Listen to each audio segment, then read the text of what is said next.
See, heaven's got a plan for you. Oh, crap. I think we may actually be live on YouTube. This is fun. Let's see. Microphone. In theory, you should be able to hear me. And in theory, I should be able to see some semblance of a YouTube chat. Do we have any viewers on YouTube right now?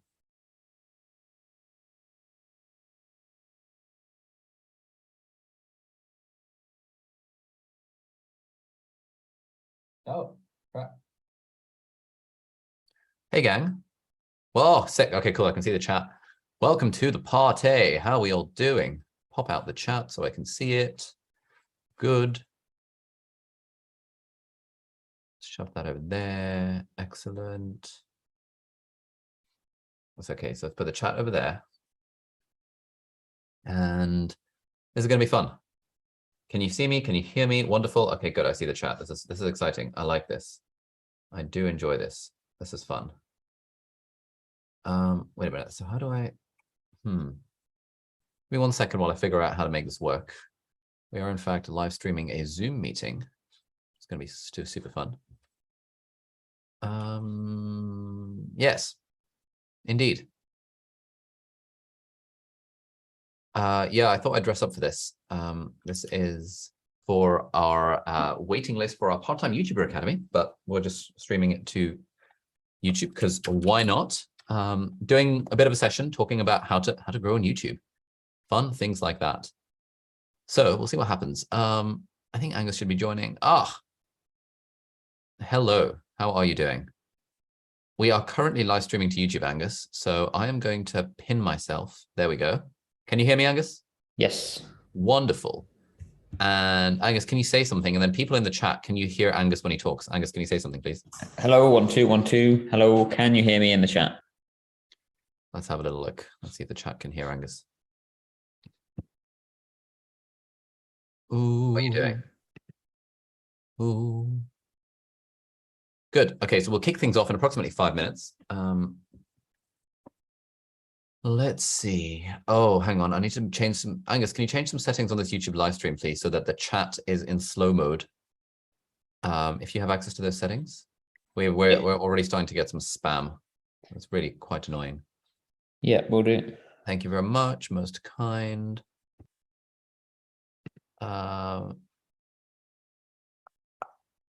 And let's see, live. Oh, and actually, hang on.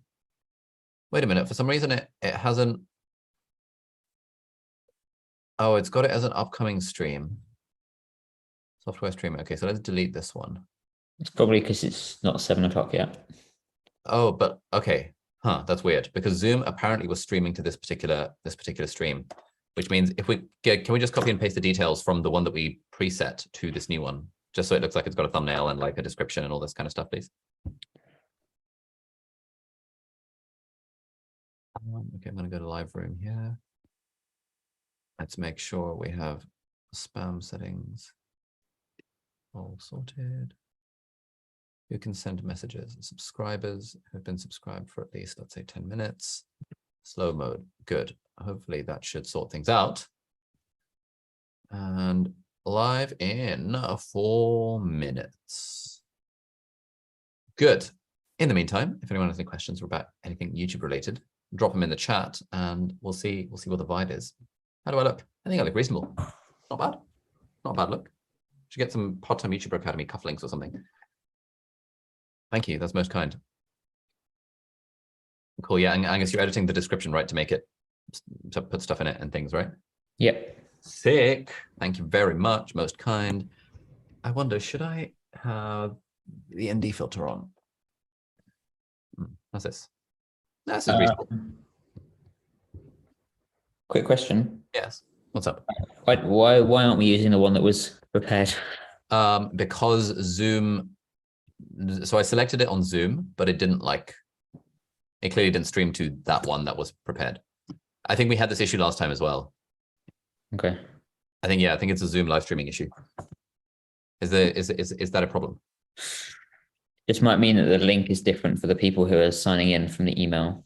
Oh, I see. To just watch the YouTube live stream. Yeah. Okay, I'm sure they can figure it out. They'll see that there is a live stream going on. Hopefully. Okay, good. Going live in approximately 2 minutes.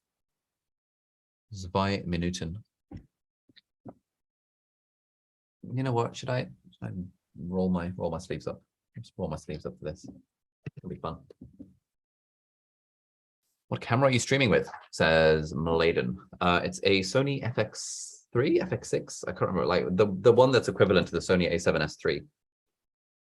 That's gonna be fun. Are you paying attention to closing your rings on your Apple Watch? Not today. Not today. Today has not been a particularly exercisey Gymshark athlete type day, but we're here now. We're gonna have fun. It's gonna be a fun stream. Why are you streaming from Zoom and not from OBS? Because this is in fact a Zoom webinar that we're doing for our YouTuber Academy waiting list people. So if you were on the email list for our YouTuber Academy, you would have got access to the Zoom call. Hence why we are, yeah, doing stuff. Okay, good. I think we can let people in to the Zoom chat. So yeah, I'm just going to do this as a bit of a Q&A. Can you make me co-host? Of course. Make co-host. There we go. There we go. I have often dreamed of a far-off place. And Angus, can we put in the link in the description? Do we have the link in the description to our waiting list or whatever we're? Yeah. And also the thumbnail for this. Can we, or hang on, yeah, I think I can do that on my end. Let's see. I want to, man, live streaming. I'm still so new to this live streaming thingy. It's always just a little bit of a faff to understand. Okay, that's all working. Cool. So I'm gonna delete this one.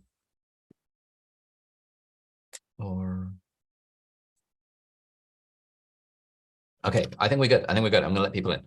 Or Angus, if you can let people in, they'll be lit. And we'll see how it goes.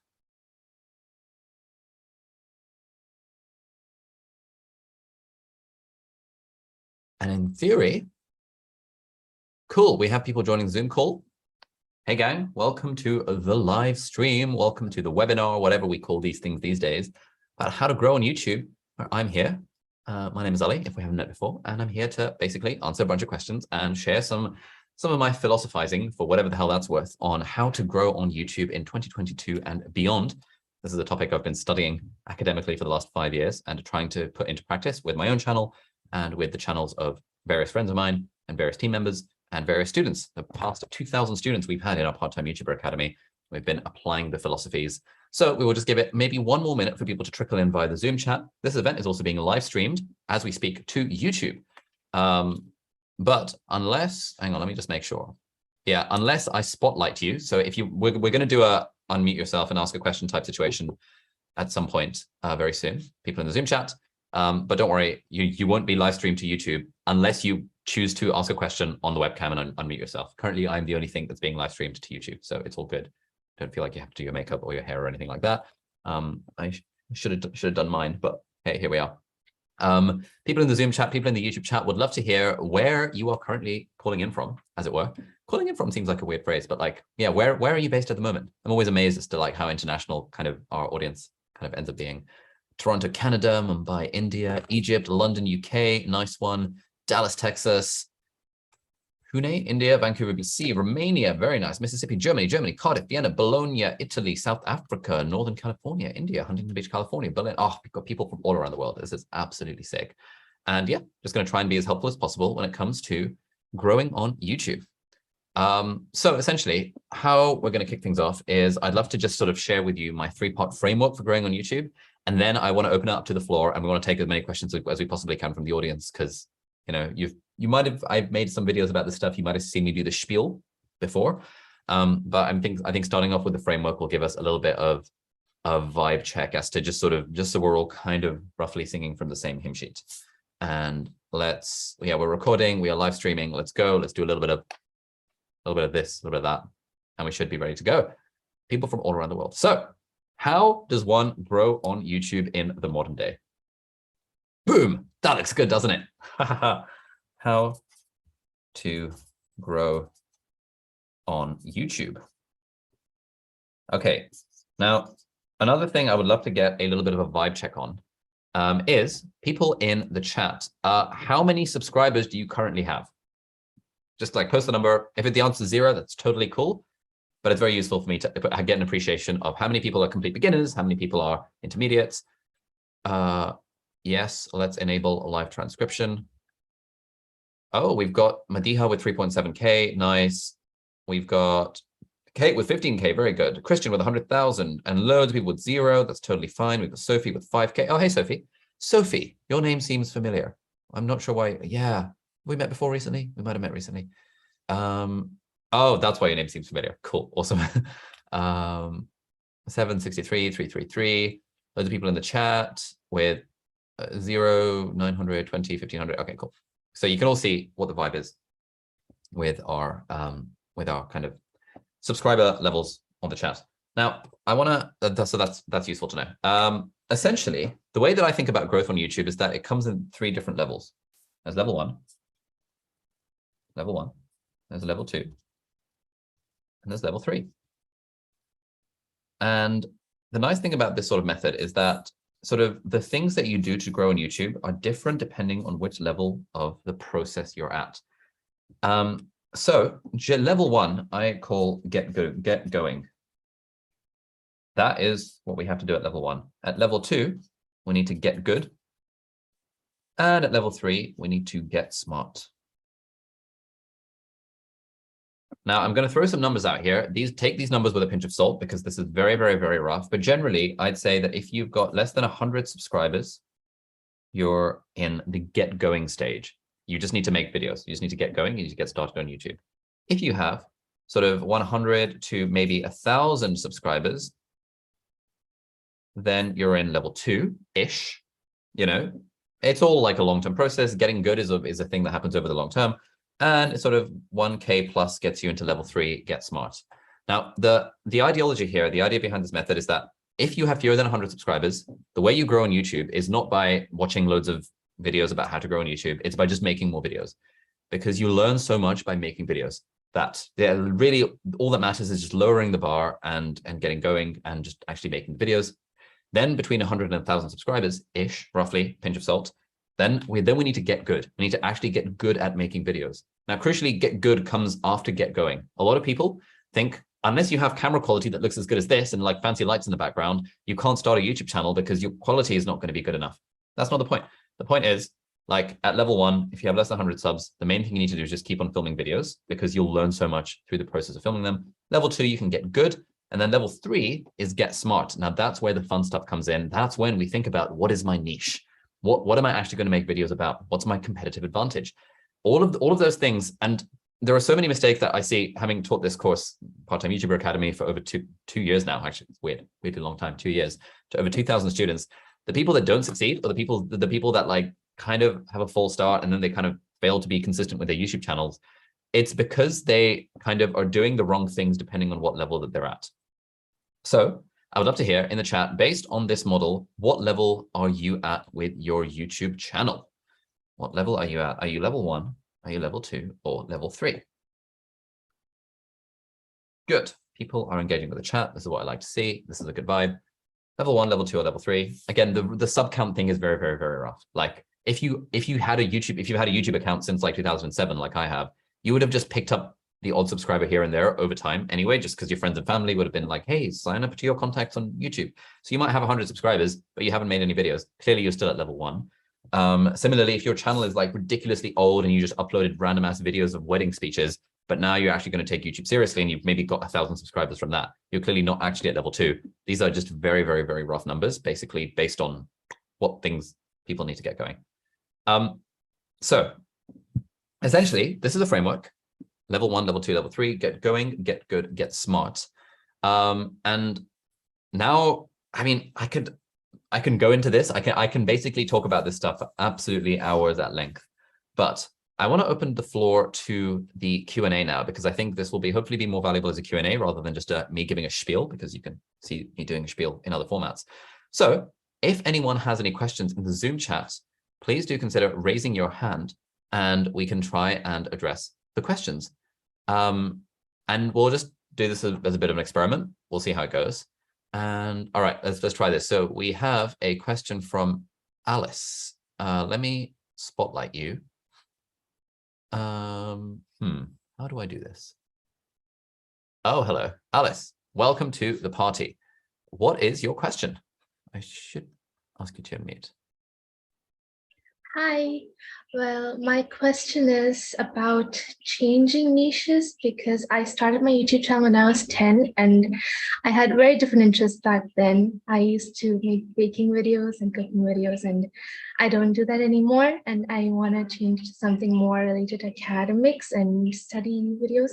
And I'm not sure how to do that, if I should make a new channel or if I just should continue with my current channel. So I was hoping you'd have some advice for me. Awesome. Thank you very much for asking the question. And can I ask, how many subscribers do you have on your main channel? Roughly.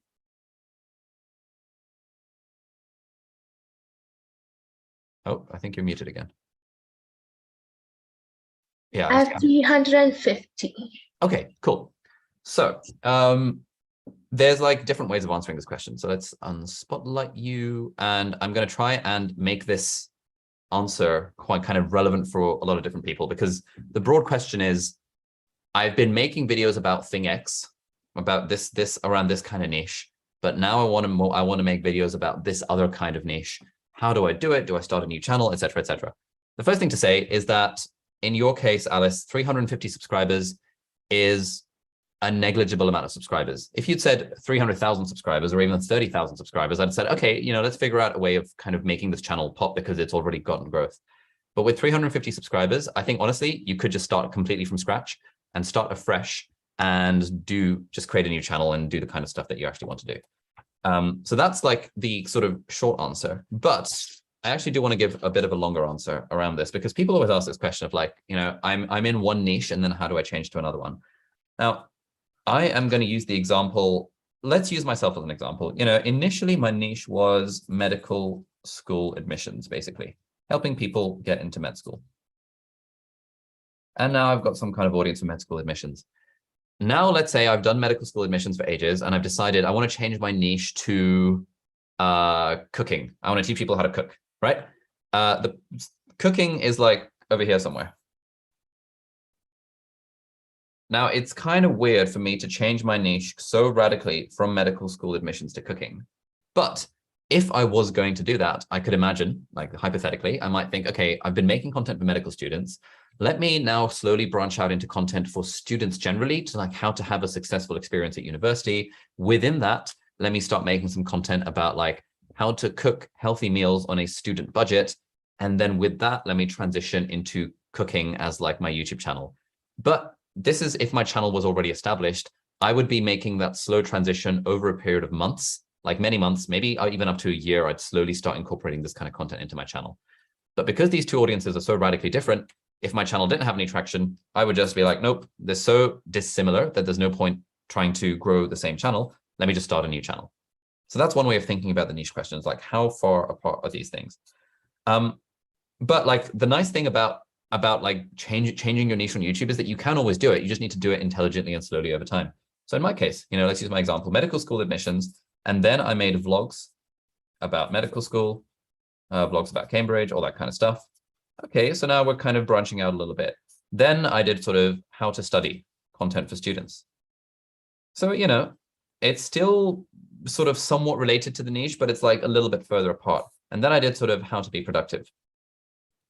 So if I'd gone straight from medical school admissions to here's how to be productive, it probably wouldn't have worked out, because that's like a pretty random change. But because I went medical school admissions to then vlogs about medical school and university, to then like people asking, how do you study for exams, cool academic-y type stuff, to then productivity, bringing some tech in, to then being a life guru, now I can kind of talk about whatever I want, and I've slowly made that transition over time.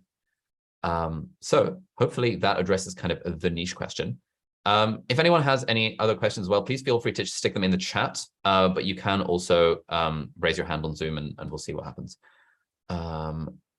This is not, in fact, a pre-recorded Zoom call for the person, Panara Studios, who asks.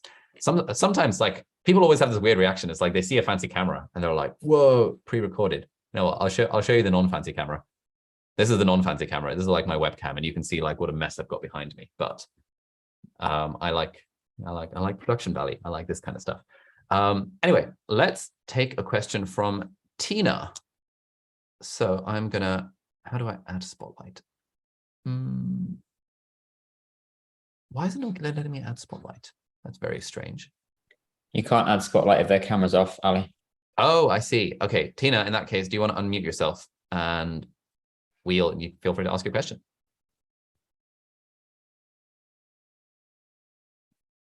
And Tina?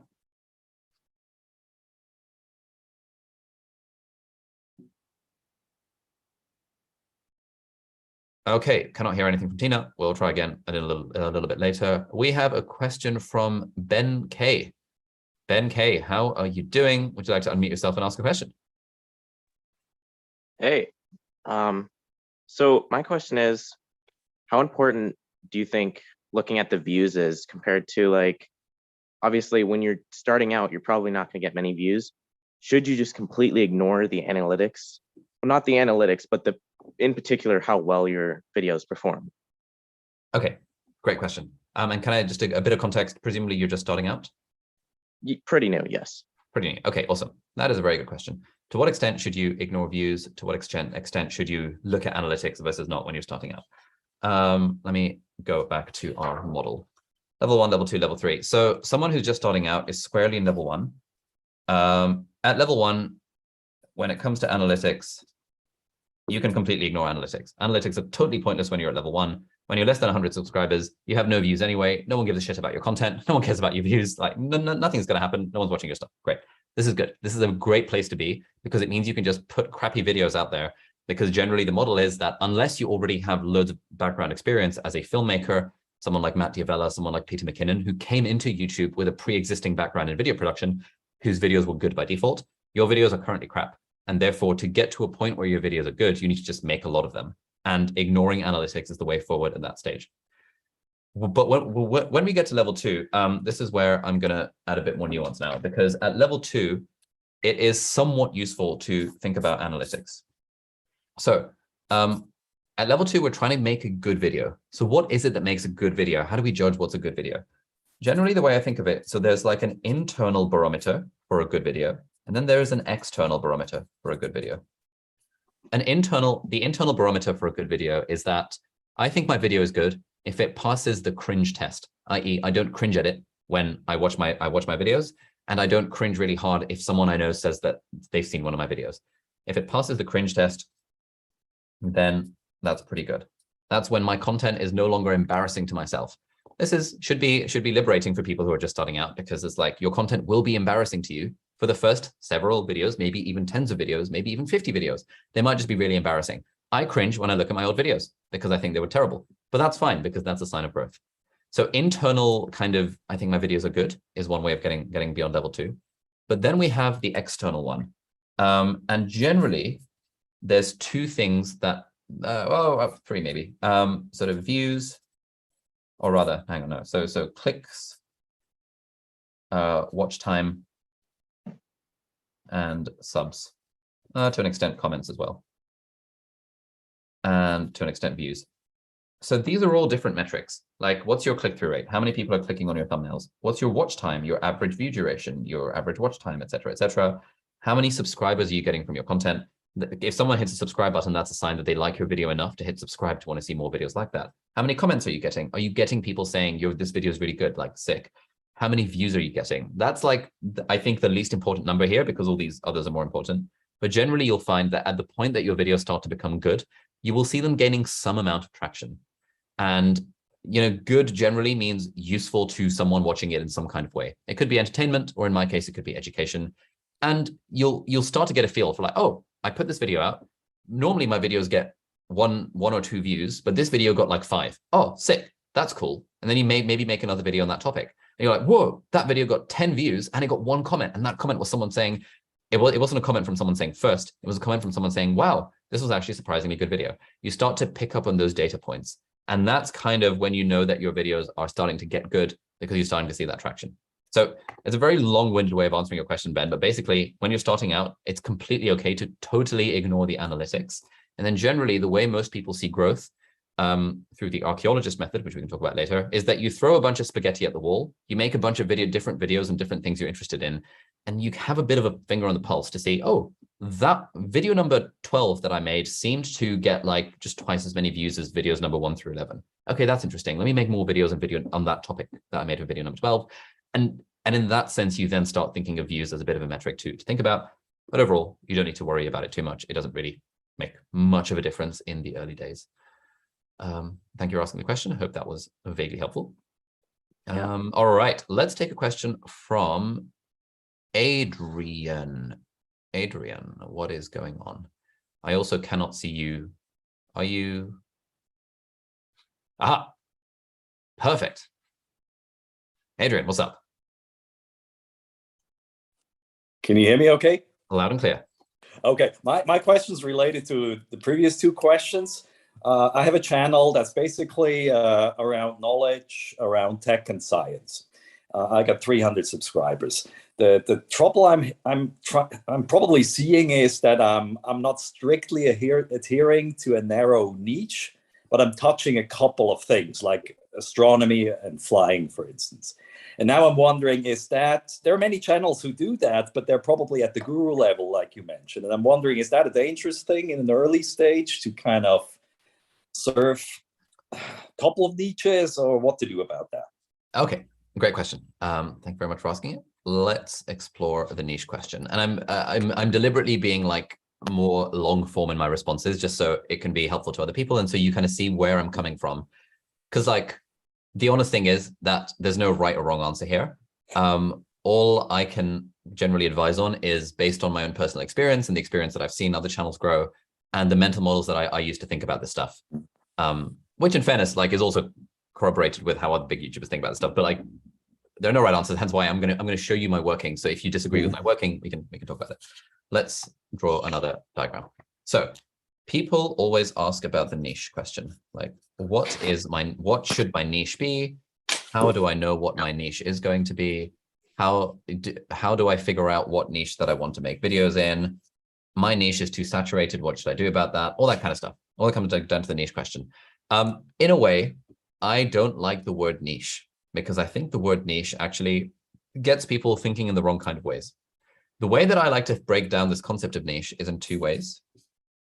Basically, target and value. So who is the target of your content and what is the value proposition of your content? Why should they be watching the stuff? That is ultimately what a niche is. So Adrian, if you could, I think you're on a phone right now, or an iPad, but could you link your channel in the chat, please? And we can take a look and see if we can just sort of workshop this live. But I'll spiel about target and value. Like something like productivity isn't really a niche because it's too broad. Something like personal development, something like astronomy, I would suggest isn't really a niche, at least not in the way that I think of it. The way I think of a niche is a target and a value. So astronomy, teaching 5 to 10-year-olds how, like what the planets are and to get into space and physics and stuff. You can call that astronomy, but it's a very different niche than targeting 25 to 50-year-olds who already own telescopes who want to track the position of Saturn and Mars. That is astronomy as well, but it's a very different YouTube channel than the one that's aimed at kids. So that's why I think, niche is like a topic, like productivity, personal development, astronomy, flying, anything like that. Unless the topic itself is so incredibly intriguing and your way of doing content on it is just so mass applicable to everyone, which is a really unusual position to be in. I think Neil deGrasse Tyson probably is in that position with like science, but like very few other people are. Generally, let's think of niche as a target and a value. So thank you very much, Adrian. That's kind. Let's have a look. So, oh, this is in German. Cool. Where I'm not entirely sure what is going on, but let me see if I can figure out what your channel is based on. I'm gonna share my screen. Okay, let's see. So electric airplane, how far? Oh, 2.2K views. Nice, solid. We're flying. Okay, interesting. Not entirely sure what's going on here, but that is because it's in German. So I'm going to try and guess based on this stuff. But Adrian, again, if you're able to type, and if you can just sort of type in roughly what those titles were, then I can hopefully offer a more kind of consistent answer. But coming back to this thing, target, and value. Now let's say, again, I'm just going to use a personal example here, or like an example that's close to home because I don't know very much about astronomy. Can I come up with a fake astronomy example? No, it's going to be too like contrived. I'm just gonna do it myself. So let's say like target generally is like, who is the sort of person that I want to watch my channel? In my case, my target is broadly like, I don't know, 21 to 30-year-olds. And I can describe that target pretty well. Like the demographics are less important than the psychographics. This is the key thing, psychographics. Basically, what do they like?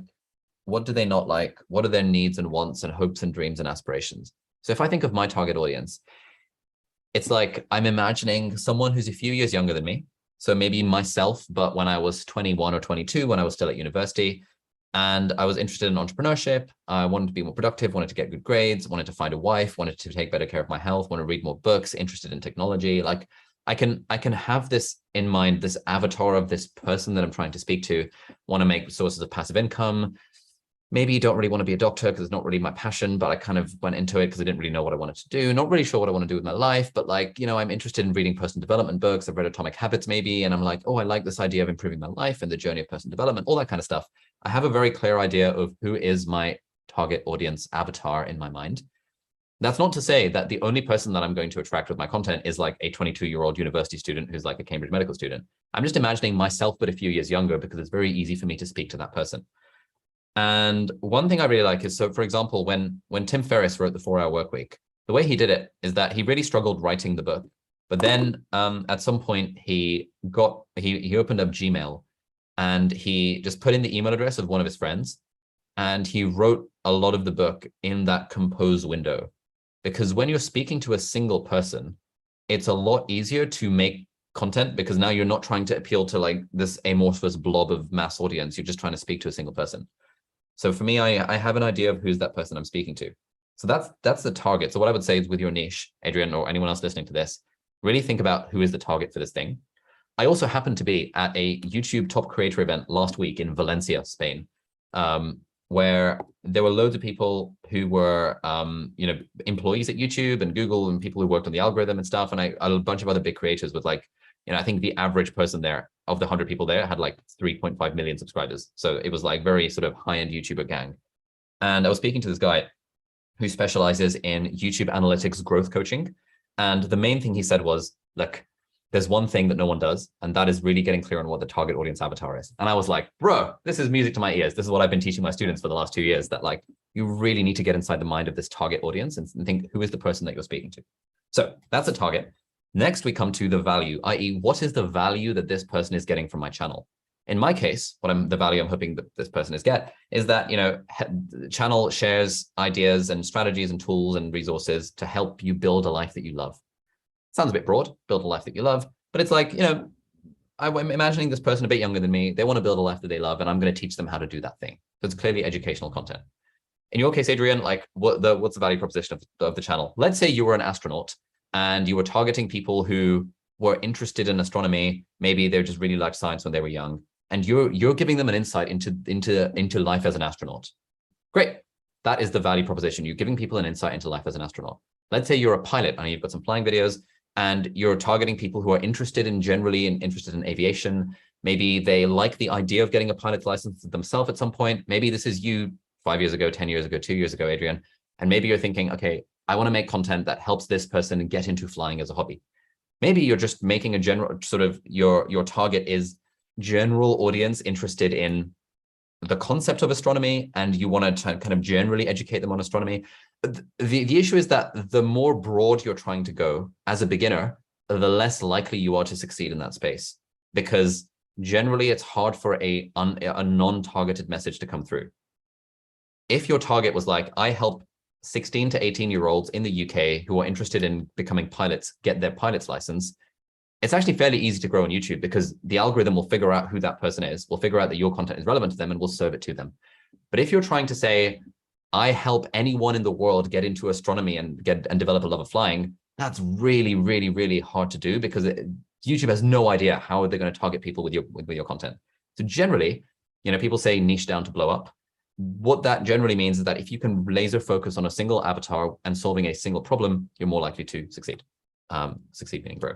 So we know roughly what kind of value we're providing to our audience, but then within that value, we can have different content buckets. So in my case, this is the target. I've got the psychographics. I know who my target is. The value is help you build a life that you love. But within that, I might teach them on how to be more productive. So I have productivity as a topic or as a content bucket within my channel. I've got, I don't know, studying as a content bucket. I've got entrepreneurship as a content bucket. I've got finance as a content bucket. And all these things feed into the overall value proposition of the channel, which is help people build a life that they love. So that is kind of how I think about niche. So in your context, Adrian, again, I don't know much about flying, don't know much about astronomy, and I also don't speak German. So it's hard to advise you specifically on this, but hopefully it's like, we figure out who your target is, what your value proposition is. Let's try and get that narrowed down. And just from a quick glance at your channel, it seemed like your second video from the top got a lot of traction. So generally the model I'd be thinking of is let's throw spaghetti at the wall. So far you've thrown about 15, 20 videos worth of spaghetti at the wall. Some of those have really stuck. Like for example, that second video that I saw. And so I might be thinking, if I were you, okay, cool. There's clearly a market for that type of content. How can I do more of that?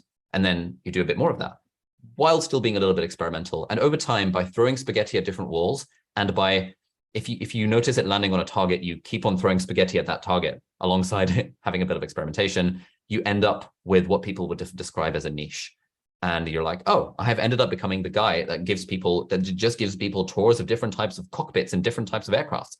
I didn't set out to be that guy. But hey, that's getting tens of thousands of views. Life is good. Similarly, I never set out to be the productivity guy, but I threw spaghetti at the wall. I followed the audience in terms of where they wanted to go. And I've ended up becoming like one of the world's most followed productivity experts, whatever the hell that is. And I'm writing a book about it. So it's like weird stuff happens when you kind of just throw shit at the wall and see what sticks. Very, very, very long answer. But hopefully that was somewhat useful for people listening.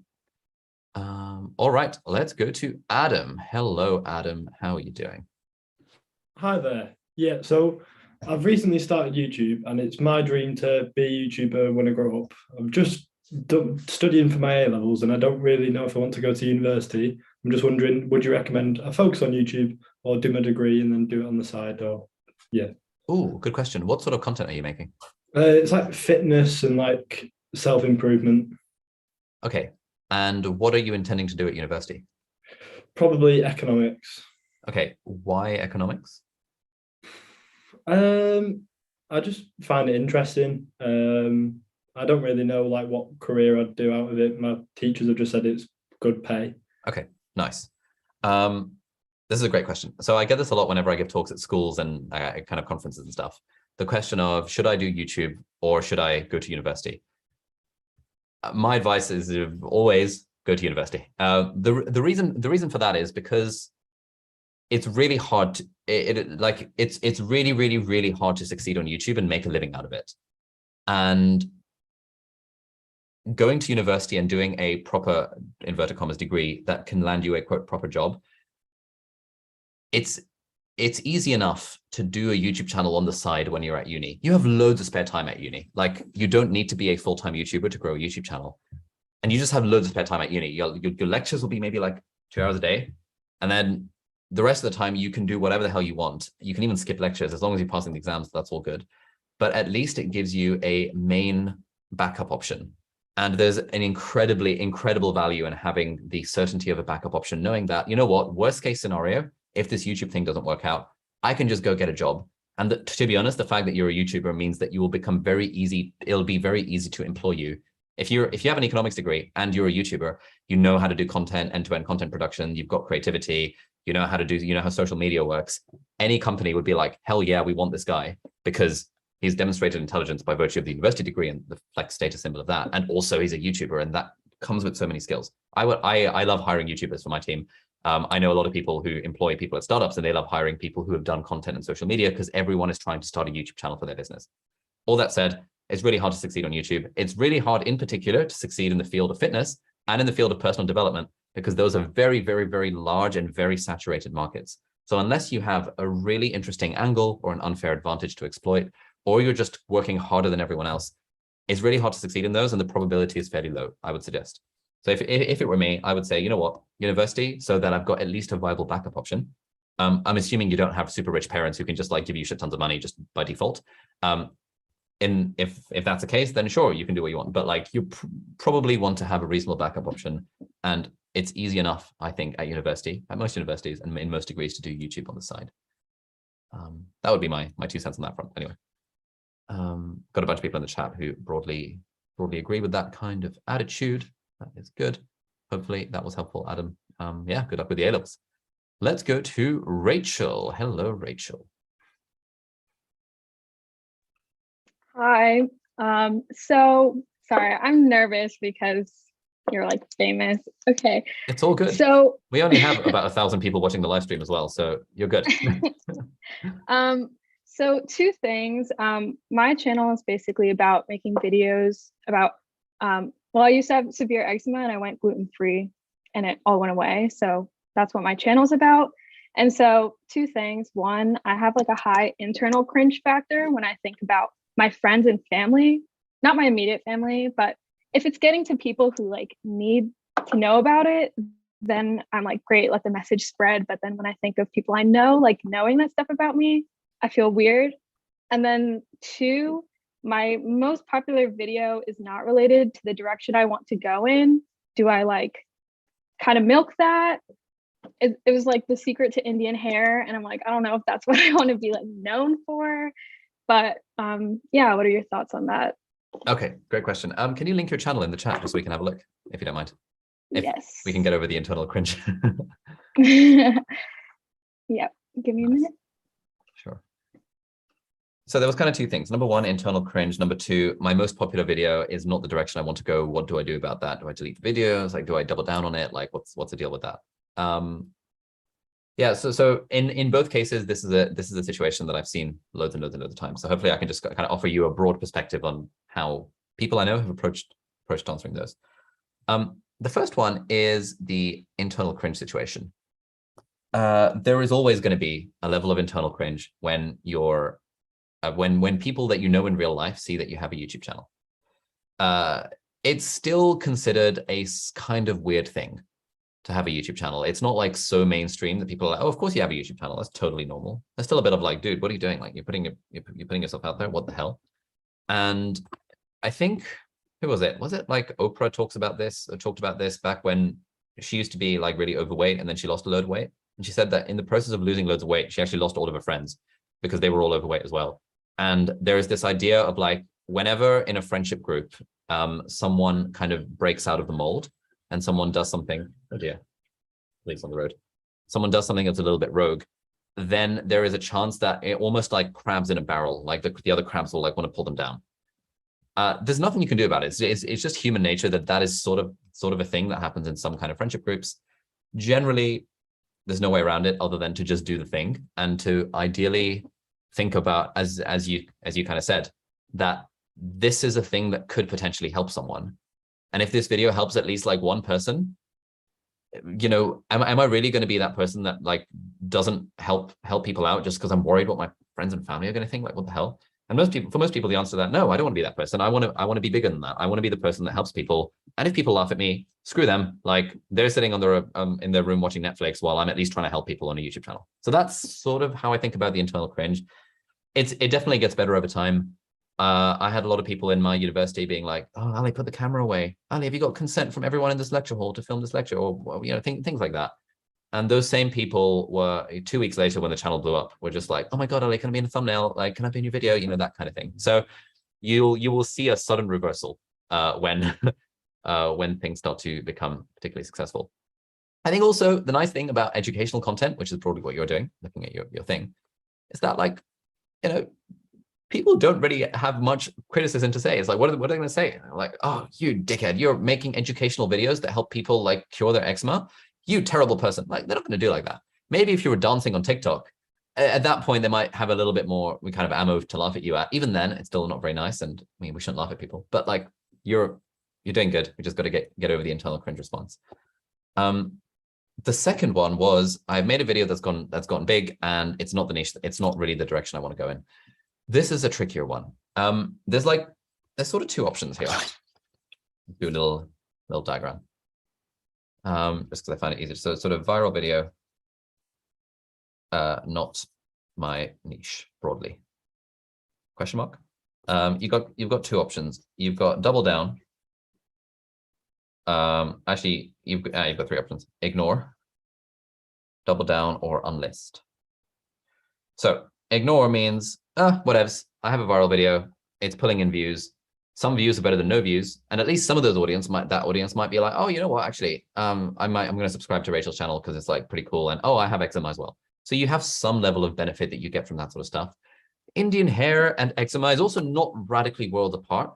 It's not like you're doing eczema and like personal finance, which would be a bit weird. You're doing like eczema and you're doing, which is sort of related to like beauty, which is sort of related to hair. So it's like sufficiently close that there's probably some level of overlap in the sorts of audience that care about Indian hair and the sorts of audiences who have eczema and the sorts of audience that watch videos about Indian hair or about eczema. I suspect there is like a larger overlap than we're imagining here. So actually ignoring this and just sort of forgetting about it is one reasonable option. Another option is to unlist the video. I know a bunch of people who have done this. In particular, the examples I know are two people in the finance space where they made videos about crypto and those videos exploded. And now all of a sudden, instead of getting people in like students interested in personal finance, they were getting these like 13 to 16-year-olds who just wanted to make a quick buck on crypto. And suddenly their channel felt like, oh crap, I've got this audience that I don't actually care about because my content, like, I don't really want that. I don't really want that audience. And a decision they made was to unlist the video so people can find it. And yes, the numbers slowed down, but they were like, you know what, this is a long-term project. I'm in this for the next 5 years, and I don't want a random video about crypto to derail the course of my channel. I don't quite think that's the position you're in because Indian hair eczema, again, there is some amount of overlap. The final thing you could do is that you could double down on this. Now, i.e., oh crap, there seems to be a market for Indian hair themed content. Could I make this one of my content buckets? And this goes back to that thing I drew over here, where you've got a target and you've got a value.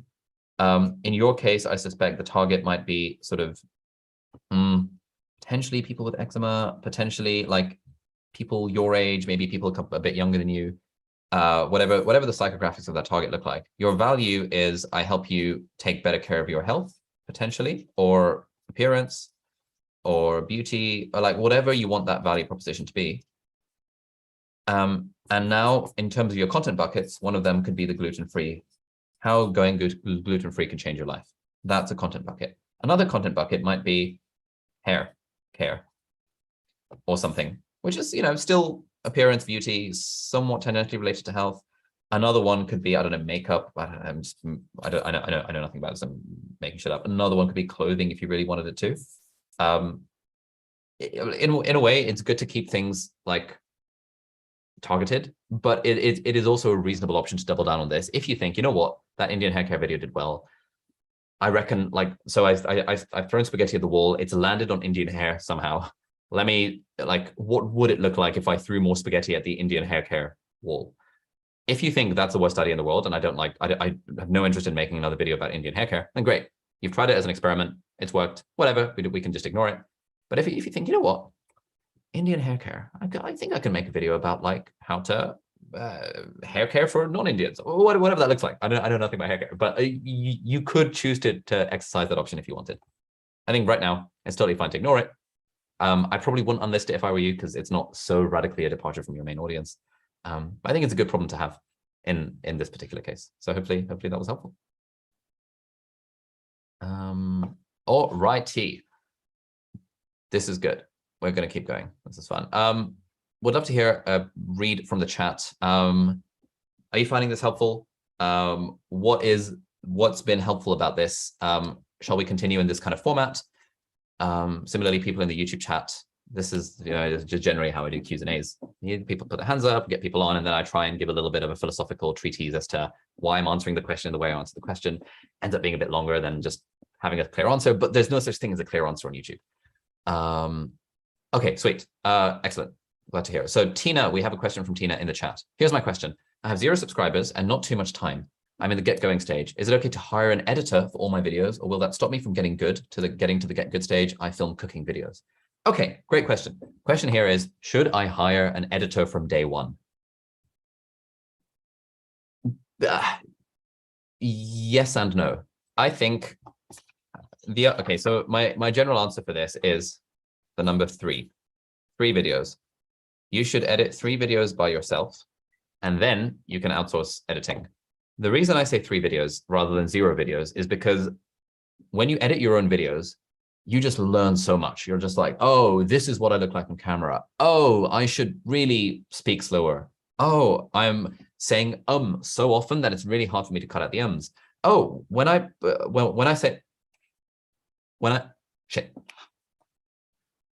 say something to the camera and I make a mistake, I don't want to just go straight into it because that's really hard to edit. I want to leave a bit of a pause, and I want to talk to the camera nicely and confidently like this. And I want to make sure I'm pausing between stuff because I know, because I've edited my own videos, that I can always just cut out pauses if I need to. And I know that that looks reasonable. Like, there is so much value you gain from just editing the first 3 videos.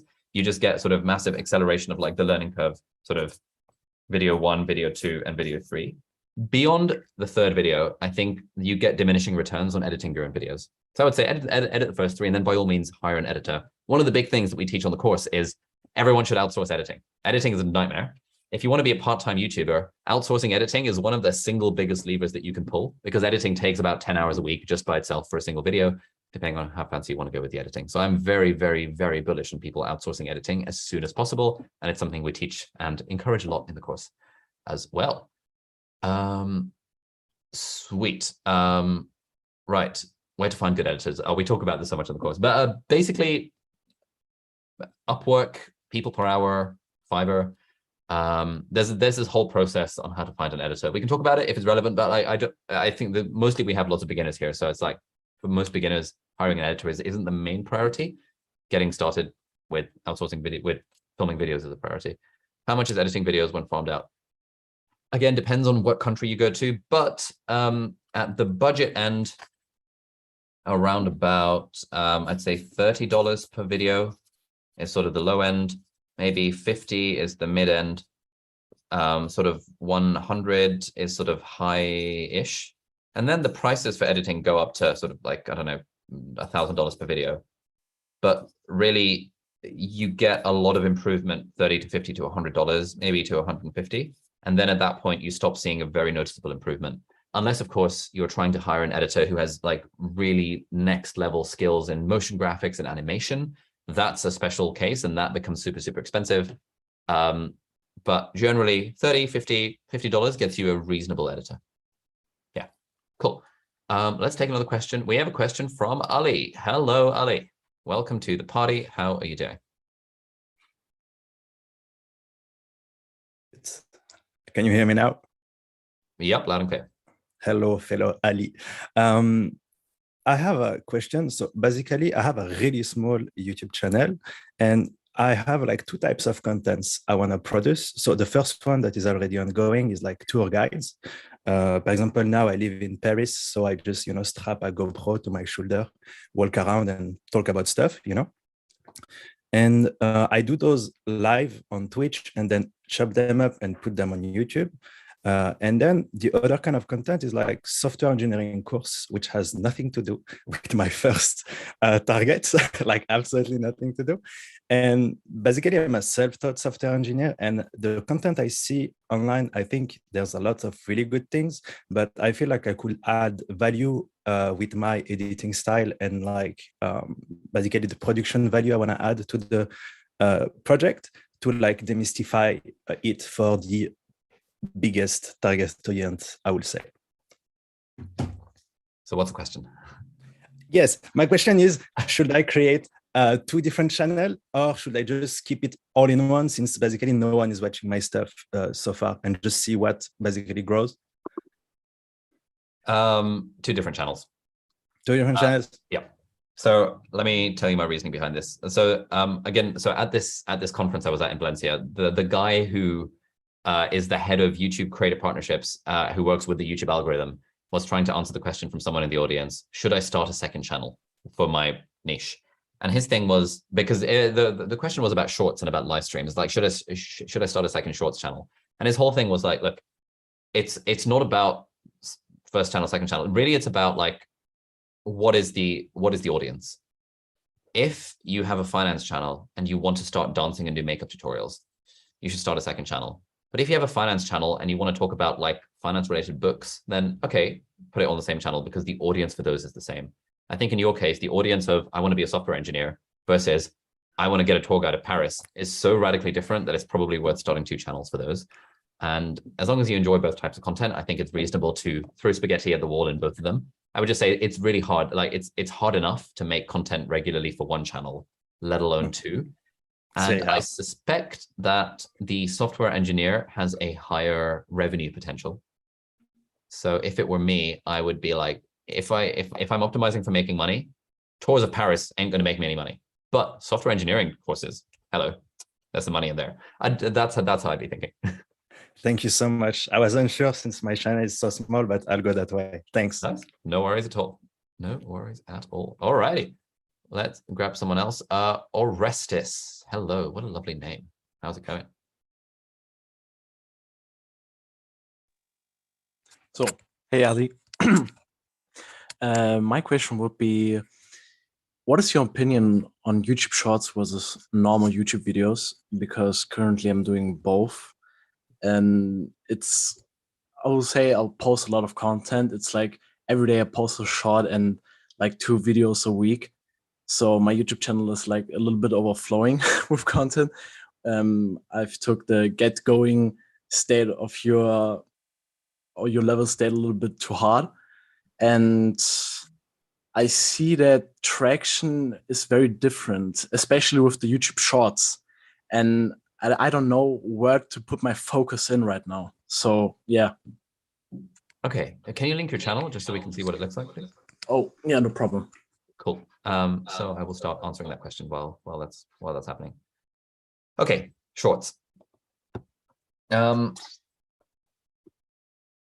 Essentially, again, I'm going to cite this conference I was at last week, where half of the conversation was about YouTube Shorts, because everyone was like, "Hey, YouTube's really pushing shorts. Should I be doing shorts?"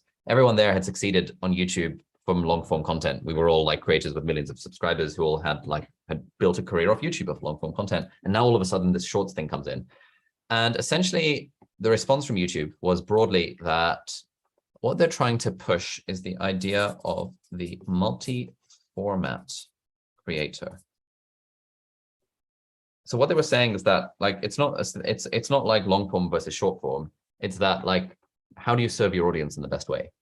Now, some people will want to go on their computer, go on their TV and watch long form YouTube videos. That's their way of consuming information. But let's say that same person is waiting in line at the grocery store. They open YouTube. They're not watching a long form video and turning it landscape. They're flicking through shorts. So their view on this was that shorts are good in the sense that they meet you viewers where they're at. And it's not necessarily a different audience that's watching shorts. It's just the same audience, but a different context in their life. And what they found is when they've done analysis on people who do long form versus short form only versus long form and short form, the people who do long form and short form seem to grow more than the people who just do one or the other. So after that talk that we had at this YouTube conference and speaking to a bunch of other creators at this conference, I decided, you know what, I need to take shorts really seriously, to the point that we literally have a whiteboard up there saying, blow up the channel with shorts, because channels are absolutely blowing up with shorts. It's really hard to blow up a channel with long form content. Like, it's such an entrenched ecosystem. The algorithm is really strong. It's very powerful, et cetera, et cetera. But channels are blowing up overnight with shorts. And so we're like, cool, can we make 66 shorts in the next 90 days? And we're ticking them off as we're going along, just as a bit of an experiment. Some people in the chat are going to be like, oh my God, I freaking hate shorts. Shorts are the worst thing ever. I don't care. Like, the point is making content that helps people build a life that they love. And I want to reach people where they're at. And if the answer to that is shorts, in addition to long form content, then we want to double down on shorts. And I was speaking to a couple of other creator friends, and they all feel like we are in a special golden window right now. The shorts algorithm and the long form algorithm are now starting to talk to each other. There's a bridge between them. So viewers that see your short form content are more likely to be recommended your long form content. That is a really good thing. And we're in a golden window of opportunity specifically for shorts, where doubling down on shorts has a higher expected value than just continuing to pump out long form videos. All of that is a very long-winded way of saying that shorts, I think, are the golden ticket. If there is a magic bullet on YouTube, it seems to be shorts right now. That may not be the case 6 months from now, as more and more people jump on the shorts bandwagon. But also, you probably don't just want to build a channel using YouTube Shorts, because there's the theory there is that if you're trying to build a business, trying to build a channel, then really you want people who have this like longer term relationship with you. And the sort of relationship you develop with someone by watching their long form content for 3 minutes is way better than the sort of relationship you develop by watching their shorts for like 10 seconds times 3. So I think your method of doing shorts and longs is reasonable. And I'm just going to have a look at your channel and see if that changes anything. Motivation, fitness, self-improvement content. Okay. Hamza opened my eyes. All right. It's quite janky. It's just trying like, in fact, oh, actually these views are pretty reasonable. It's quite janky. Let's look at the shorts. Okay. Progress pics. Okay, I think the thing I see wrong with your channel, in particular your shorts, is that no one cares about your progress pics. They only care about your progress pics if it helps them get a result that they want. So the sorts of people that are subscribing to your channel presumably are young men interested in fitness, and they like the fact that interested in fitness and self-improvement, i.e. the sorts of people that would watch Hamza probably. I would say that there's more you can do by actually making the shorts more helpful. Like, I don't know, any of your long form videos are just how the gym changed my life in a short. How to ... with short. Yeah, I think just thinking more about like the value that you're offering rather than the Gary Vee document approach. Because I think you've done the document approach fine. We now just need to consider adding value. But broadly, to answer your question, I think your method of doing short form on top of long form is entirely reasonable. I would say if you're struggling with the bandwidth, I would say 1 long form week and like 3 shorts or 2 shorts would be reasonable. If you at this point, you're no longer get going, you're now at get good. So you now want to actually try and make the videos good because you've already made like 50 videos. So you're beyond level 1. Hopefully that helps. Looking like an interesting channel. You got this.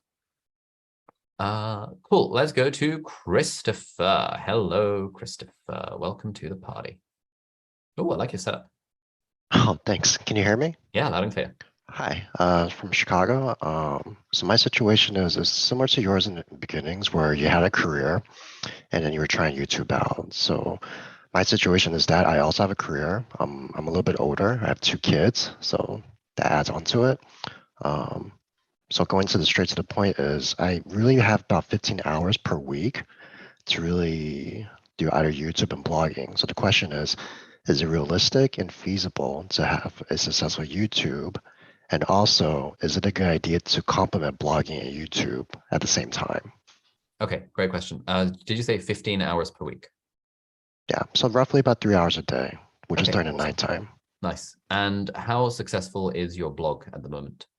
I haven't started, so that's another thing. I haven't started both YouTube or blogging because I'm at a point of like, which one do I do? Yeah, do I do both? So.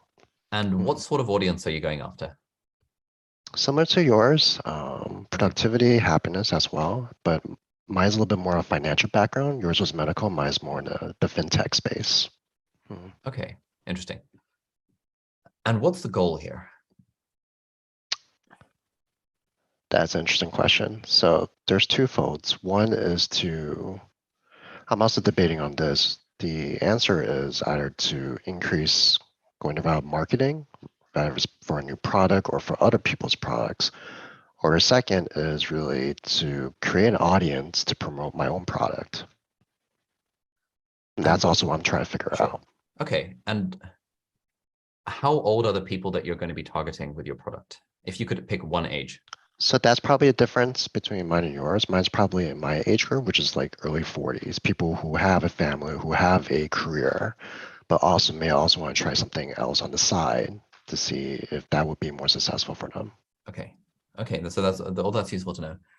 So it sounds like the question is YouTube versus blog versus both. Correct.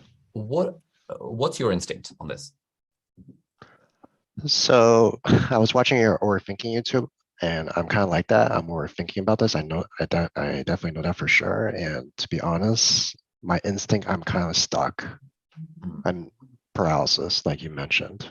Yeah. Okay. I'm a good writer, but video editing, YouTubing also interests me. But I feel like YouTube has a higher potential in a shorter amount of time, but at the same time also has a steeper learning curve versus blogging. Once you get the blog set up, it's just writing. Yeah. Yeah. Okay. So I have some thoughts. Again, there's no clear right answer here, but I'll just share what I think are the considerations, sure. and we'll figure this out. So okay.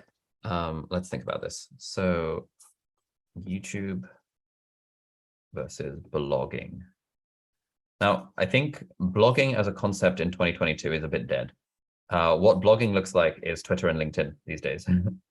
No one really, I mean, I don't know anyone in the last like few years who's grown a blog audience and has grown it big. That's sort of a relic of the past, it seems. But I know loads of people who have grown audiences that are enormous on Twitter and LinkedIn by doing the same thing, basically writing, but like putting it in a format where there is an algorithm behind it that can surface it to other people. If you're trying to start a blog, like SEO traffic, it's really hard to do SEO. It's all absolutely overtaken by content farms and factories these days. But really good threads on Twitter and good posts on LinkedIn still do really well. Gary Vee often says that LinkedIn has still got really underpriced attention. And I think like the sort of audience that you're talking about, people your age, again, I don't know what that audience is like, but I suspect maybe they're LinkedIn and Twitter people, maybe more than YouTube people. I don't know. What's your read on that? Like, where do you spend your time? Do you read blogs and stuff? Do you read Twitter threads? Do you watch a lot of YouTube videos? Oh, hang on. I need to unmute you. Here we go. So for me, I think I'm in the era where Facebook is heavy, LinkedIn is, as well as YouTube. I think that was my generation in the 90s generation. Okay, when interesting. we grew up in analog and when internet started booming. Yeah, okay. So Gary Vee also says that Facebook is underpriced attention these days because no one is taking Facebook seriously. So if you were going down the writing route, I actually think basically writing stuff and taking the same thing and just posting it on Facebook and LinkedIn and then chopping it up into a thread on Twitter might be a reasonable strategy to make blogging effective. Okay. Sorry, just to make sure I understand. So you're suggesting to make the blog, but market that through Facebook, or are you suggesting just write directly on Facebook? Basically, write directly on Facebook. So there's a really good book about this. It's called The Art and Business of Online Writing by Nicholas Cole. He's an internet friend of mine. The Art and Business of Online Writing.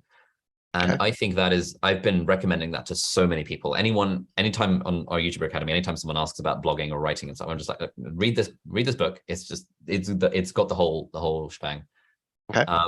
A lot of The Art of Online Business, you said? The Art and Business of Online Writing. Okay.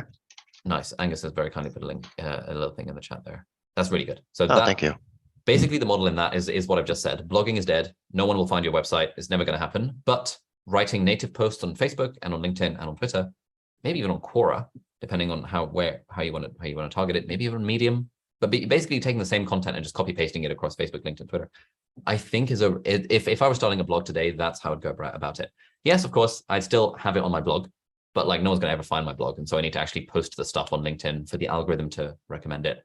We live in a very algorithm-y kind of world these days where people don't really follow blogs, particularly newsletters are having a bit of a heyday, but like broadly, most people read the content that the algorithm surface to the top of their feed. Okay. But then there's YouTube, and YouTube just has enormous potential. Like, but I mean, we all know kind of how much potential YouTube has. Like, it's still absolutely huge. People still blow up on YouTube. Monetization on YouTube is much better. Like, but it's sort of a higher barrier to entry, which means, which in a way is bad because it's harder to make content for it, but it's also good because there's less competition. You would think that YouTube is a very saturated space in the realm of personal development and stuff. And it is if you are my age, and it is if you are trying to create content for teenagers. But it's remarkably not saturated if you're trying to make content for people in their 40s with kids. And if you can do that well, like there's no one on YouTube right now who is like the productivity guru for people with kids. Like that's not a space where anyone is really broken in. And so if you can make high quality content that is very targeted at that audience, even I saw a thread on Twitter that went viral the other day that was like, all these productivity bros give you all this productivity advice, but they don't even have kids. Here is some actually useful advice for people with kids.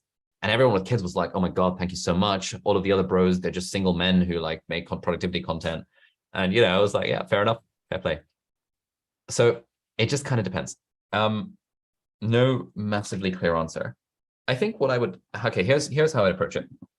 The first thing I would do is something we talk about in a course a lot, which is a competitor analysis. It sounds like you have a pretty strong idea of what you want and who your target is. And so what I'd be doing is, who are the people on YouTube who are serving that audience? And who are the blogs / Twitter accounts / LinkedIn pages that are serving that audience? And what has their growth and traffic been like? And the way I think of it is like, let's say you were starting an Italian restaurant down the road. You'd want to get a feel for like, what are all the other restaurants down the road? Like, what are the other Italian restaurants down the road? Like, where are people going? And it's like, okay, cool. Based on that, should I put it in this corner or in that corner or in that corner? And I think a competitor analysis would really help figure out, is there a gap in the market on YouTube specifically for this? Or actually, oh crap, there's definitely a demand for this on LinkedIn and Facebook, because parents with kids are on LinkedIn and Facebook. No one is big on those. I'm good at writing. You know what? Let's double down on that. Hard to say one way or another. Any thoughts based on that?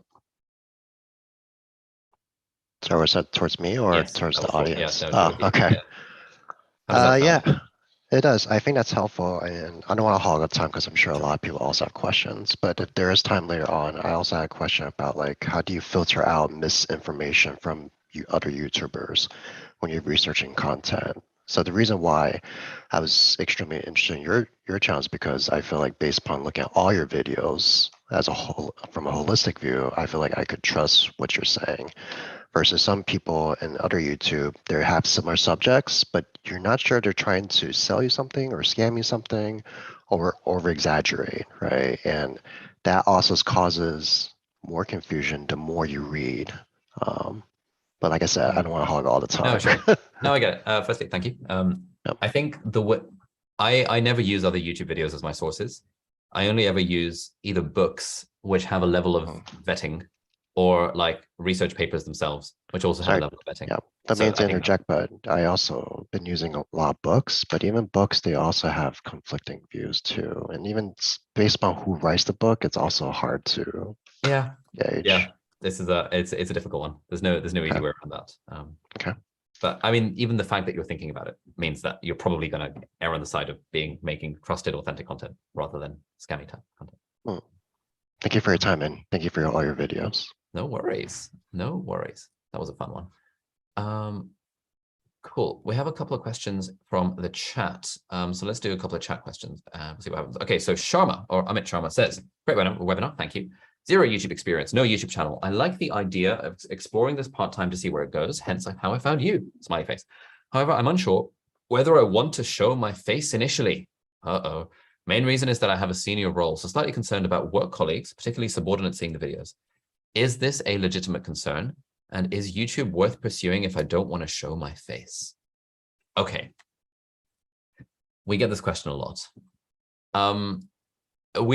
There's kind of weirdly, weirdly we get like almost, if we think of like the age of people and how much they're worried about showing their face, it basically goes like this, where like 13 to 15-year-olds are really worried about showing their face because they're worried their friends will laugh at them.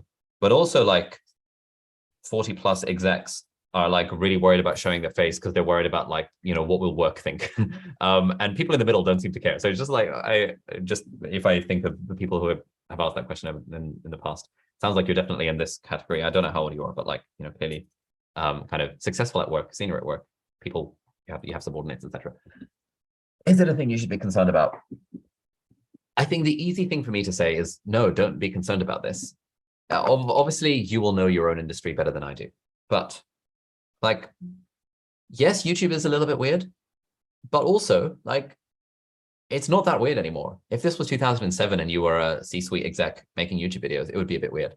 But like, there's loads of CEOs on YouTube these days. Like, there's loads of high-level people in all these companies making YouTube videos, giving advice about various things. Generally, younger people, i.e., your subordinates, have grown up with YouTube more so than you probably have, and so it's more accepted.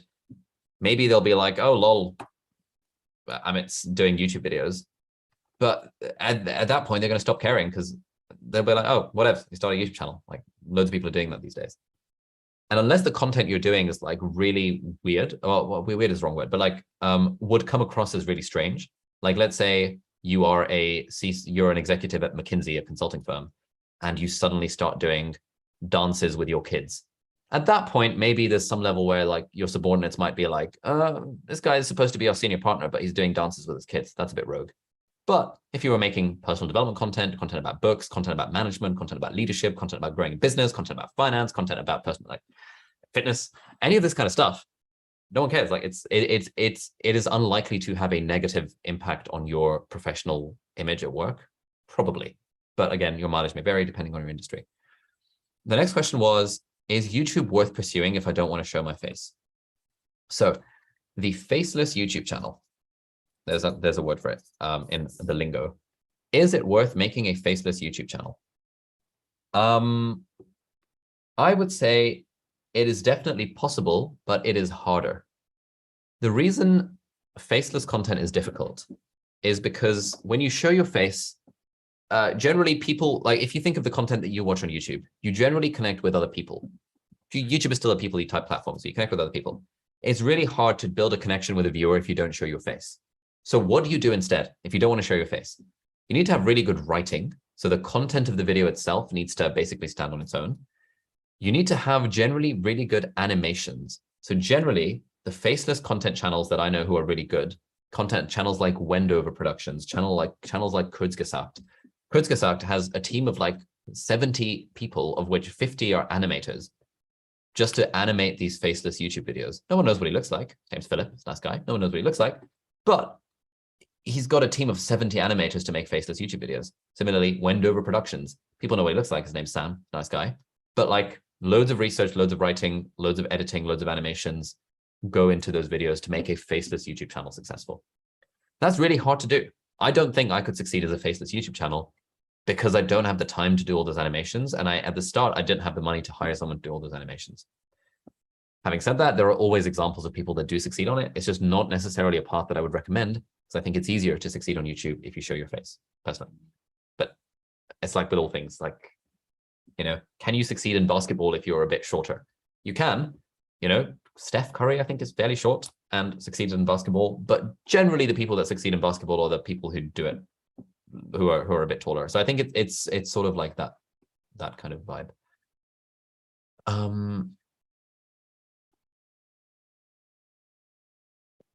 Cool. Naveed says, should we start with a pseudonym and then change afterwards if channel succeeds? No. It's no longer 1991 where revealing your real name on the internet is like a dangerous thing. Generally, no one cares. Again, with the caveat that I don't know what specifically your circumstances are. Maybe you live in a part of the world where if someone knew what your name was, they would come around to your house and like knife you or something. Maybe you do. Thankfully, I don't. And so it doesn't matter. You can use your real name. No one cares. Well, yeah. The world has somewhat changed. Let's take a question from the audience and let's go to Karen. Hello, Karen. How are you doing? Welcome to the party. Hi, thanks very much. That's I have a question about scheduling. Sure. So I just started my channel. I just finished your 7-day YouTubers thing on Skillshare. Nice. And I posted my first video tonight. So thank you very much. And my question is, like, consistency seems to be like really key to all the social media channels. And although, I mean, obviously I want to focus on YouTube, I'm not finding a scheduler, a handy scheduler. Is there something that I'm missing that everyone else is using? Sorry, what do you mean by a scheduler? Like an automated scheduler. So I plan my content for the next 2 weeks and then I schedule it and it just posts automatically. Oh, YouTube has one of those built in. I beg your pardon. So when you publish a video, you've got private, public, unlisted, and schedule. You hit schedule and you can, we do this all the time with our videos. We schedule them to like 5 p.m. GMT. Can you schedule a lot in advance? Yeah, absolutely. Okay, thank you very much. No worries. Nice meeting. Hope that was helpful. All righty, let's go to Amar. We got a question from Amar. How you doing? I'm doing well. How are you? Can you hear me? Yeah, loud and clear. Pretty good, thanks. Good deal. And you're from Pakistan, right? That's right. Where are you from? Nice. I was born there. I was born in Karachi, but I moved to America whenever I was like 6 months. So, but I remember one of the videos you posted. You said you're from there too. So I was like, okay. Yeah, I was born in Karachi too. Moved to the UK. Oh, well, there you go. 7. Yeah. There you go. Well, my question is kind of similar to one that someone asked earlier about having 2 separate channels. I actually posted my first video because of you. Why am I starting a YouTube channel in 2022? That was the hardest video I posted. There was no editing. Nice. It was terrible. And my editing has gotten better since, I like to think. But my question is, I asked one of them in the response you sent out about PYTA. So I think you said that those will be answered. So I'm going to skip over that one. But yeah, about having separate channels. My channel is personally about fitness, and I know in that area it's very saturated, but my angle was going to be based off watching your videos is the fact that I can speak Urdu. And so in that case, like 99% I can speak Hindi. Would it make sense to have 2 separate channels for 2 separate languages? Because I feel like Urdu and Hindi or English and Urdu/Hindi? Well, so the channel that I currently have, I'm exclusively just speaking in English. But actually, for my job, I train people who are in Bangalore, India. And so a lot of them like find my YouTube channel. They're like, oh, you should make content in Hindi, which Urdu, Hindi, same thing. But I was just wondering what your thoughts were on having 2 separate channels based off language, or just let one grow, or. Yeah. Okay, let's think about this. So I have a few thoughts. So firstly, it is very unusual to have different languages on the same channel. Okay. Just because like the audience, the sorts of audiences that will watch English content about fitness is, I mean, there are a lot of Hindi speakers who also speak English, but like in the grand scheme of things, there are way more people who speak English who don't speak Hindi. So it's like you're very, very, very different audiences. Right. It's really hard to grow 2 YouTube channels, to try and grow 2 YouTube channels at the same time. If it were me, I would. So okay. So I'm just going to throw out a few data points. So if it were me, I would actually really I'd think hard about the Hindi Urdu one, because English speaking fitness content is very saturated. Like you're competing with all all of the bros. You're competing with all the bros. It's really hard to compete with all the bros. They've built up moats over a long period of time. But fitness content in Hindi and Urdu, interesting. Like, again, I don't know what that market is like. We would need to do a competitor analysis to see who else is out there. But I met a guy called Dhruv Rathi at a creator conference, like 9 million subscribers. He does current affairs content in Hindi. I was like, what the hell? 9 million subscribers, absolutely absurd. He started a couples vlog channel, got to like 1.2 million subscribers in a year, doing vlogs in Hindi. I was just like, bloody hell, like the Hindi speaking market is absolutely huge. And I just had no idea it even existed because I'm just so entrenched in the English speaking ecosystem. So I think there is definitely potential there. I would also cite something that Balaji said on a Tim Ferriss episode recently, which is that like by 2030, 50% of English speaking traffic on the internet is going to be from India. So India is like on the rise, as you probably know, with like, coming online and all this kind of stuff. And maybe there is scope for someone to become the Jeff Nippard of India. And I think, bearing in mind people from Pakistan, there's generally a vibe of like, oh shit, you're in the UK or you're in the US. It's like you're kind of, held in higher esteem than someone who's from Pakistan or from India, rightly or wrongly, probably wrongly.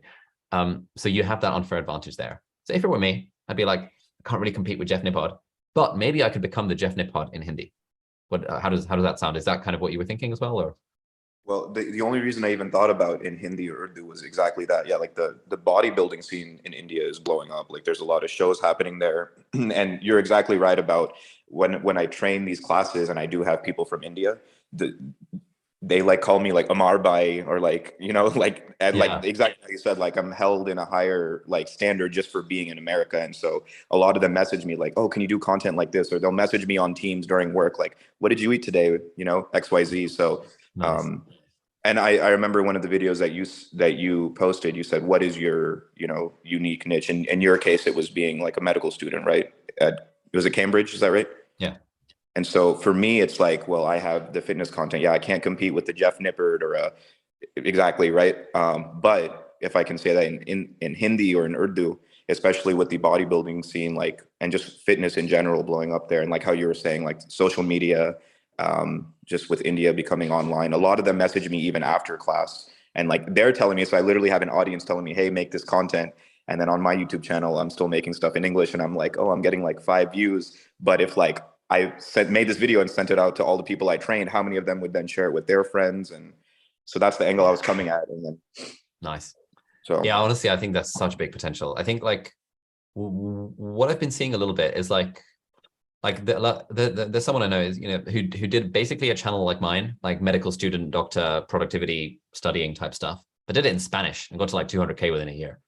And right. It's basically the same kind of stuff. And if you try doing that in English, there's like a zillion people trying to become the next Ali Abdaal in English, but there's like no one doing it in different languages, or very few people doing it in different languages with high production value, at least from what I've seen. So I think there's like potential down that particular route.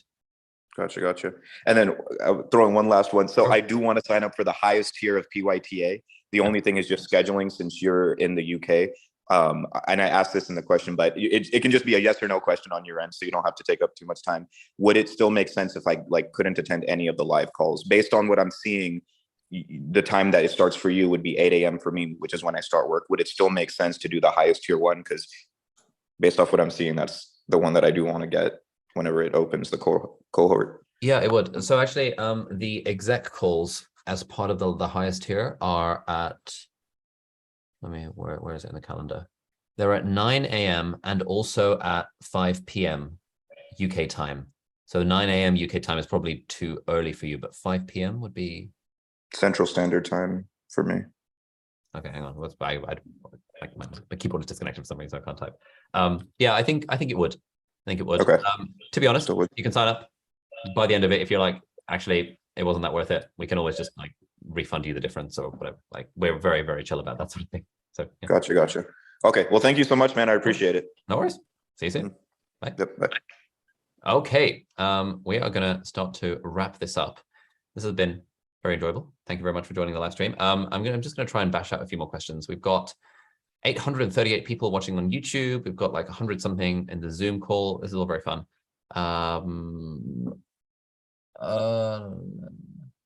Spotlight, inferiority complex. Okay, yeah, we've just got, sorry, we've way too many questions for me to actually make this make this happen. But if anyone fancies signing up to our part-time YouTuber Academy, you can click the link in the video description, join the waiting list. The enrollment opens on Monday and we have limited seats. I think we only have 400 spots. So if you would like to, and we have about like 24,000 people on the waiting list.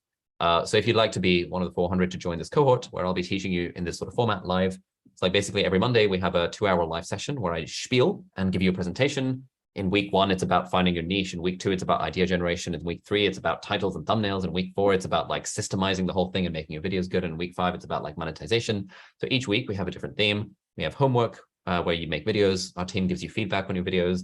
We have loads of Q&A time, basically loads of support. And if you join the executive package, you get like 2 live Q&A calls with me that are like this, where I'll like, I don't know, draw pictures and stuff. So if you like this style of teaching, if you think maybe I can help you grow your YouTube channel or start your YouTube channel, and you want the accountability and the community and the support that you get in a cohort, a live cohort like our one, it's running from, I think, the 14th of November through to for the next sort of 5 weeks beyond that point. Yeah, 14th of November is when it officially starts. But yeah, the enrollment will open on Monday. So yeah, if you want to join that, feel free. If not, that's totally cool as well. It's like pretty expensive. We also have scholarships. We give out a bunch of scholarships every time around. If you're going to apply for one of our scholarships, my main tip is please put effort into the application.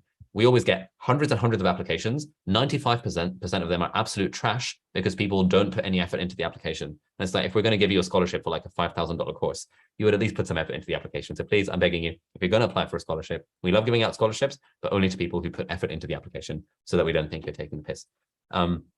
Yeah, the course has a money back guarantee. So if you go through the course, you actually do the work and you think it's crap, you just email us and we'll literally give you your money back.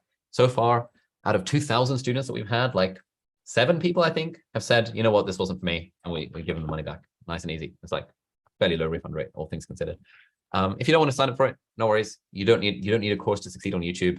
You just need to make videos and do that consistently for the next like 3 years, and you'll probably do well. But what the course does is it shortcuts a lot of the learnings. Like I've been in this space for the last 5 years. I literally go to conferences where I speak to creators with millions of subscribers, where, you know, the YouTube people who literally work at YouTube are giving talks. I've spent over $50,000 in coaching for analytics and stuff like that. And I've basically in this course tried to condense every single thing I know about growing on YouTube into a kind of 4-week, 5-week live cohort course. But if you don't want to sign up, totally fine. You can grow on YouTube. If you want, I have a totally free class on Skillshare, YouTube for beginners. So if you're just starting out and you don't want to pay $2,000 for a course, you can just take my free online course, YouTube for beginners on Skillshare. You'll find that there. Yeah, this was fun. This was good. Yeah, scholarships will open on Monday, as will the enrollment for the cohort. And enrollment will be open for, I think, like a week, something like that. I'm actually flying off to Bali tomorrow for this other creator nomadic type thing, which will be fun. So I'll be sharing learnings from that during the cohort. I want to say a massive thank you to everyone who's joined us on the Zoom call as part of the waiting list. Massive thank you to everyone who's joined the live stream as well. Hope that this was vaguely helpful. We'll keep this online maybe for a little bit, maybe not. We'll see how it goes. And yeah, thank you for spending the evening with me.